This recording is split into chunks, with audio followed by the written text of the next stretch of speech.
You're listening to Do This First, a daily personal development podcast that focuses on science-backed, actionable steps towards your best year ever. Hi, I'm Sandy, your host. Today we're continuing with our fifth installment of our prioritization series.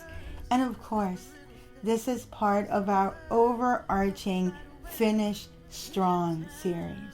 So today is September 23rd, 2024. It is officially 99 days till the end of the year. How are your goals coming along? Well, how are they shaping up so far? The key is to focus on progress. Just think that you have over 3 months to make an impact. At the very least, you'll be closer than you were last year if you take positive steps forward. And that's what this podcast is all about. The life we're living right now is a result of our decisions, all the decisions that we've made throughout our life. If you want to move to the next level or improve in certain areas, then you have to make better decisions. It's really that simple. So with that being said, today we're continuing, as I stated previously, with prioritization. This podcast episode is dedicated to an incredibly effective and impactful way to finish strong this year. Ruthless prioritization has been embraced, especially in tech. It's really about drowning out the everyday noise and clutter and hyper-focusing on what will yield the most value. While the prioritization systems we focused on yesterday, like the Eisenhower matrix and the Pareto analysis, urge us at the very least to consider lower priority tasks if they are urgent. Ruthless prioritization hones in on what is impactful from a value perspective. Ruthless prioritization is about making an impact in a short period of time, like the remainder of this year, 99 days left. If you haven't yet, now is the time to start answering the following questions. What can I do? What can I delegate? What is the return on investment? What are the risks? And how am I defining success? Let's tackle each perspective, each question for more clarity. The first question, what can I do? One of the ways to know if you really have a goal is to thoroughly think about what you can and can't do towards your objectives. It might mean that you can't bootstrap your vision and may need to look for outside investors. If you have a great idea, you can look at Indiegogo, Start Engine, or Seed Invest. These are all crowdfunding sites that make it easy to raise interest and money in your early stage ventures. Maybe your goal is to increase your influence or move up to the next level in your career. What can you do?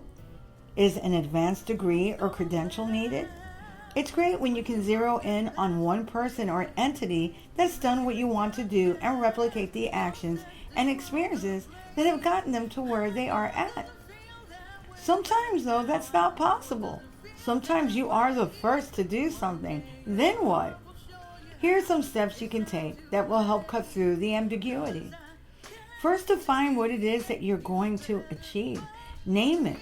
There's power in words. Name it and write it down. Set your objectives and milestones, which is how you're going to achieve XYZ. If you can't answer the how question, that means you still don't really have an actual goal. Goals are measurable and often time sensitive. What you have is a dream that will become a goal once you know how you're going to do it. Make sure it is revolutionary and or unique. You would be surprised how many things were before their time and gained success much later, like cars, video games, and even social media. So make sure that there really isn't a reference point for you. Test your ideas in the real world by running micro projects. You can also test elements or different parts of your project on your intended market and see what happens. Pay close attention to both the positive and negative feedback, as it'll help you fine-tune your efforts. If you're working with a team, it's great to check in regularly to gauge how their respective parts are coming along. Don't Pollyanna it and make every effort to remain cognizant of what you're getting into, the good, the bad, and the ugly, and we're going to talk more about the risks a little bit later. Understanding the potential pitfalls of any venture is incredibly important. Keep learning and stay flexible as you continue to move forward. What can I delegate? Ruthless prioritization means you are not letting yourself get bogged down with things other people can do. No man is an island. It's best to free your time and brain power to work on the most impactful high-yield activities and offload the rest. What is the return on investment? High impact is the intended result of ruthless prioritization. How we define high impact can differ greatly. Whatever it is for you must be defined as benchmarks that pave the way to success. Defining the return on investment for your goals will help you objectively determine if it was worth it. What are the risks? Break risk down into categories like operational, market risk, financial, social, so on and so forth. Focus on the risks that have a high level of probability and negative impact. Restructure your approach to eliminate the risk. If the risk can't be avoided, can you transfer it to an expert or company that can manage the risk for you? Depending what type of risk it is, you might need an insurance company, a publicist, or lawyer. Accepting the risk and finding effective ways to manage it is key. Learn from successes and failures to improve future risk assessment processes. Defining success. Ruthless prioritization means that your focus is on executing on actions and experiences that are valuable and therefore impactful towards your goals. The way to know if you're making an impact is by defining what success looks like for you. Maybe it's expanding your audience or launching a new product. Maybe it's your first sale or an increase in revenues. Defining success realistically based on where you are now and where you want to be is the deal breaker factor.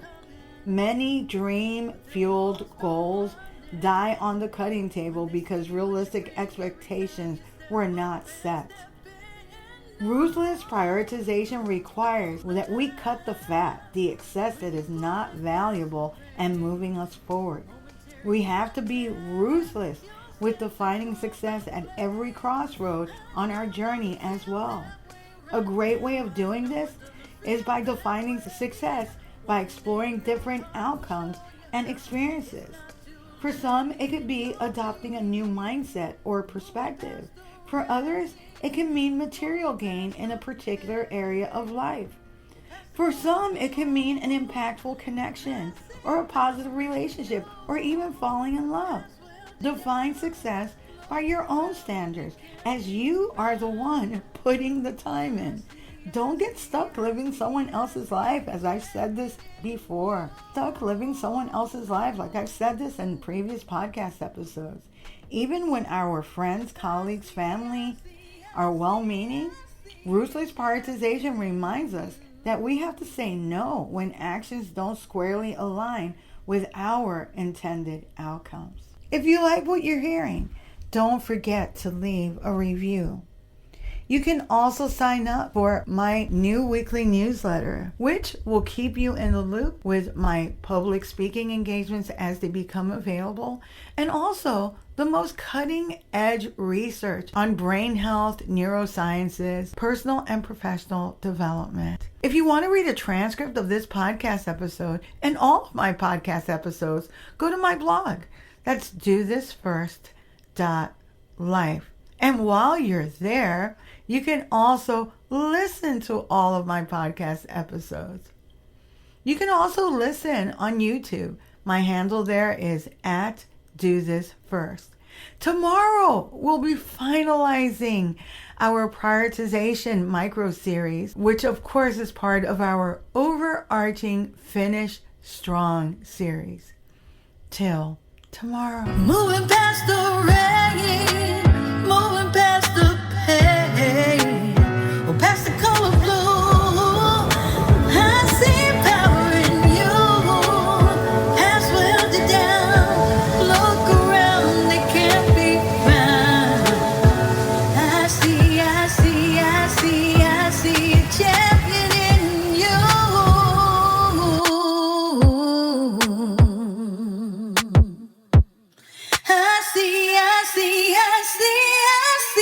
champion in